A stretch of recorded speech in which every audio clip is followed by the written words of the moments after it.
நாங்கள் வடகரை சித்த சமாஜத்துலேருந்து வரோம்.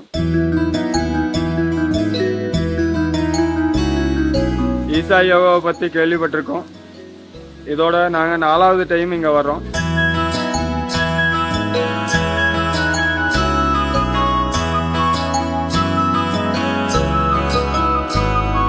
அங்கே பள்ளிக்கூடம் இருக்குது. அந்த பள்ளிக்கூடத்தில் நூற்றுக்கணக்கான பசங்க இருக்காங்க. அவங்களுக்கு இங்கே வந்ததில் ஒரு நல்ல எக்ஸ்பீரியன்ஸ் கிடைச்சிருக்கு. நிறைய இங்கேருந்து படிக்க வேண்டியது இருக்குது.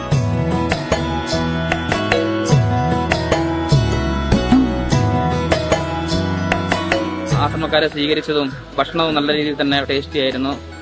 അപ്പോൾ അതിൻ്റെ ഭാഗമായിട്ട് നമ്മൾ സ്വീകരിച്ചതും ഭക്ഷണം ഏർപ്പാടാക്കി തന്ന അവർക്കെല്ലാം പ്രത്യേകം നന്ദി രേഖപ്പെടുത്തുന്നു. വലിയ സന്തോഷം. ഇനി അവസരങ്ങൾ കിട്ടുമ്പോൾ വീണ്ടും നമ്മളിവിടെ വരുന്നതായിരിക്കും. എല്ലാവർക്കും പ്രത്യേകം നന്ദി രേഖപ്പെടുത്തിക്കൊള്ളുന്നു.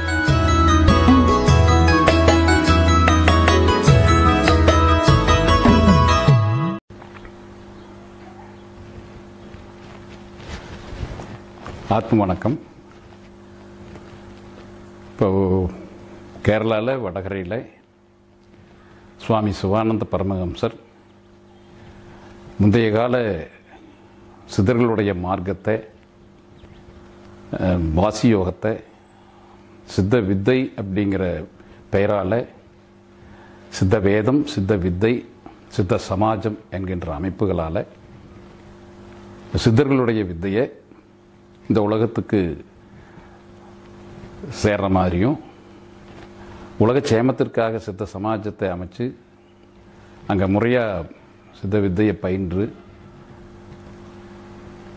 உலக சேமத்திற்காக சித்த வித்தையை பிரயோகம் பண்ணிட்டு இருக்கக்கூடிய ஒரு அமைப்பை வடகரையில் ஏற்படுத்தினாங்க.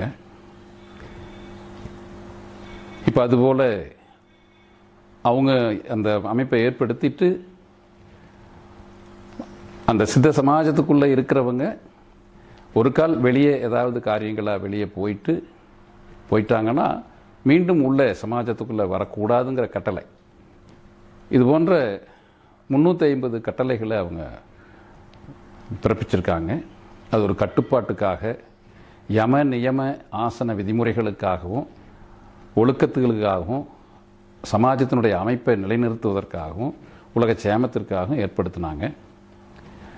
அதனால் அந்த கட்டளை இட்டதுனால தானே சித்த வித்தையை உலகத்துக்கு பிரகடனப்படுத்தவும் விளம்பரப்படுத்தவும் போனதுனால தன்னைவே சித்த சமாஜஸ்தன்னு அவங்க சொல்லிக்காம சமாதி அடையும் போது கூட வடகரையில் சமாதி அடையாமல் பழனி மலை அடிவாரத்தில் வரத்தாருக்கு பக்கத்தில் அவங்க சமாதி ஆனாங்க.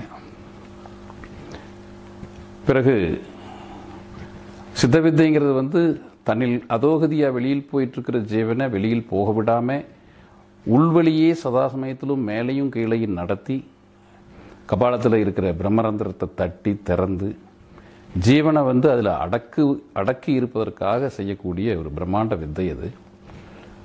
அப்போ ஒருத்தர் மரணிக்கிறாங்கங்கிற போது அவர்களுடைய உடலில் ஜீவசத்து சத்து தீந்து போகாமல், சத்து போகாமல் உடலுக்கு உள்ள ஜீவசத்து லயமாகி மரணம் நடந்துருச்சு, ஆனால் ஜீவசத்து உடல் இருக்குதுங்கிற நிலையில் அவர்களை எப்படி மண் மறைவாக சமாதி வைக்கணுங்கிற ஒரு கருத்தை சித்த சமாஜனுடைய கட்டளையாக பிறப்பிச்சிருக்காங்க. இது உலகமெங்கும் நடந்துட்டு வருது.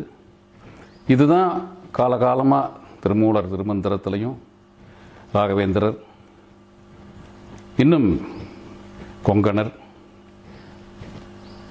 எல்லா சித்தர்களுமே, போகர், ஒவ்வொருவரும் சமாதியான இடங்களில் ஒவ்வொரு கோயில்கள் உருவாயிருக்கு, வழிபாட்டு ஸ்தலங்களாக. இதுபோல் பல இடங்களில் சமாதிகள் வைக்கப்பட்டிருக்கு. இது இந்த சித்த சமாஜத்தினுடைய கொள்கை. அப்படிப்பட்ட சித்த சமாஜஸ்தர்கள் தற்போதைய ஈசா யோகா மையத்தினுடைய தலைவர் ஜக்கி வாசுதேவ் அவங்க மிக சிறந்த முறையில் உலகளாவிய நிலையில் பல பயிற்சிகளை கொடுத்து பல பிரம்மச்சாரிகளை, சன்னியாசிகளை, பல விளக்கங்களை, பல தெளிவுகளை, உண்மையான அற்புதமான நிலையில் பல கோணங்களில் இந்த மேக்சிமம் பாசிபிலிட்டிஸை மக்களுக்கு போதிச்சு வர்றது நம்ம அனைவருக்கும் தெரியும். 90 நாடுகளுக்கு மேலே ஒரு 7 கோடி பேருக்கு அவங்க வழி நடத்துகிறாங்க, ஃபாலோயர்ஸாக இருக்காங்க, பிரம்மாண்ட நிலையில் இருக்குது. அது தவறில்லை.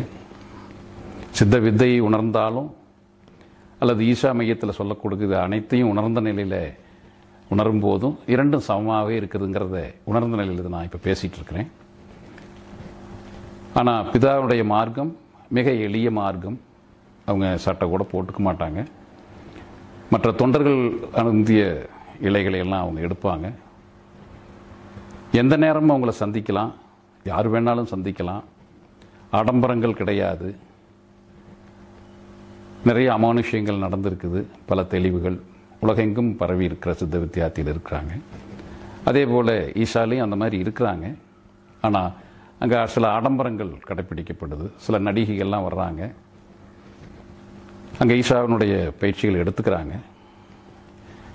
ஈஷாவுக்கு வருவதற்கு முன்னால் அவங்க சில ஆடைகளை எல்லாம் ஓரளவுக்கு ஆடைகள் உடுத்திட்டு நடித்தாங்க.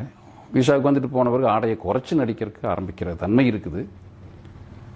Isha, Shiva, the emptiness, the consciousness, the ultimate potentiality, இதெல்லாம் கம்பேர் பண்ணுற போது அது சரியான விதத்தில் போகலை. ஆடம்பர நிலையில் பயணிக்குது.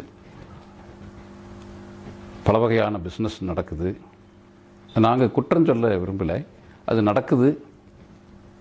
ஆயினும் இந்த மார்க்கத்தில் ஈஷாவில் முதிர்ச்சியில் மரணம் நிகழ்கிற போது அது சமாதியாக இருந்தாலும் சமாதி இல்லாவிட்டாலும் சமாதிக்கான வழி சொல்லப்பட்டிருந்தாலும் சொல்லப்படாமல் இருந்தாலும் மரணத்துக்கு பின்னால் உடலை உடனடியாக எரிக்கிற மாதிரியும் அதற்கான கிரிமிட்டோரியமே தயார் செய்து கொண்டிருப்பதாகவும் தயாராக நிலையில் இருப்பதாகவும் அறியப்படுகிறது. ஆனால் சித்த சமாஜத்திலேயோ மெய்வழி சாலைகள்லேயோ இன்னும் பழைய சித்தர்களுடைய பாதைகள்லேயோ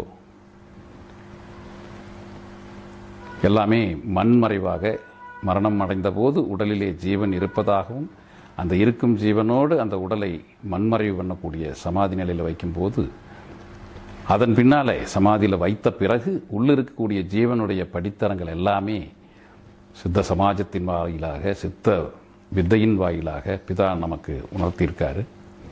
அது சம்பந்தப்பட்ட அத்தாட்சிகள் நிறைய இருக்கிறது.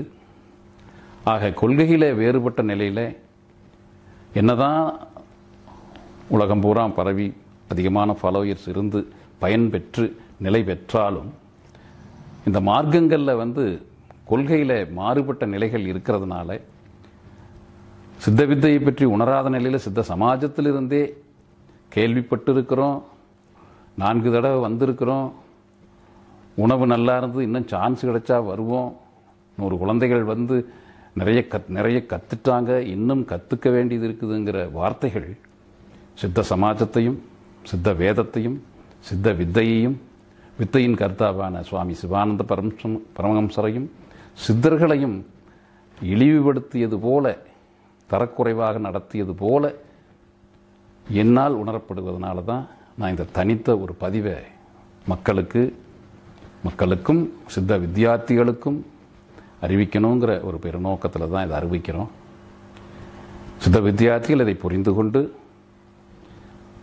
சமாஜத்தில் இருப்பவர்கள் மட்டுமல்ல, என்னைப் போல சமாஜத்துக்கு வெளியே இருப்பவர்களும் இன்னும் வித்தையை பிரயோகம் செய்து கொண்டு பயிற்சியாளர்களாக இருப்பவர்கள் முதிர்ச்சி பெற்றவர்கள் அனைவருமே இதை நன்கு உணர்ந்து வித்தையை சரியாக பிரயோகம் பண்ணி அனைத்தும் ஒரே ஜீவன் தான், நம்ம சமாஜத்துக்குள்ளே இருந்தே ஈஷாவில் இருக்கக்கூடிய அனைவருமே ஈஷா ஃபவுண்டர் உட்பட அனைவருடைய ஜீவனும் நம்முடைய ஜீவனாக உணர்வு பெற்று ஆன்ம விடுதலை பெற்று தெளிவு பெற்று வாழ வேண்டும் என்ற ஒரு பெரு நோக்கத்தில் இது சொல்லப்படுகிறது. இது ஏதோ போட்டிக்காகவோ பொறாமைக்காகவோ அல்லது இழிவுபடுத்துவதற்காகவோ மேன்மைப்படுத்துவதற்காகவோ தரக்குறைவு ஏற்படுத்துவதற்காகவோ சொல்லப்பட்டதல்ல. சித்த சமாஜம், சித்த வித்தை, சித்த வேதம், சுவாமி சிவானந்த பரமஹம்சர் ஆகிய விஷயங்களை பற்றிய ஒரு தெளிவு வேண்டும், சித்த வித்தியார்த்திகளுக்கு தெளிவு வேண்டும் என்ற நோக்கத்தில் சொல்லப்பட்டிருக்கிறதுங்கிறத நான் அறிவித்து, இது சம்பந்தப்பட்ட சந்தேகங்களோ மற்ற எந்த விஷயங்கள் இருந்தாலும் நேரடியில் தொடர்பு கொள்ளுங்க. அதை நிலைநிறுத்த வேண்டியது நம்முடைய கடமை என்கிற பிதா மீது ஆணையாகவும், இறைவன் மீது ஆணையாகவும், சித்த வித்தையின் மீது ஆணையாகவும் நான் உங்களுக்கு பரிந்துரைக்கிறேன். ஆத்ம நமஸ்காரம்.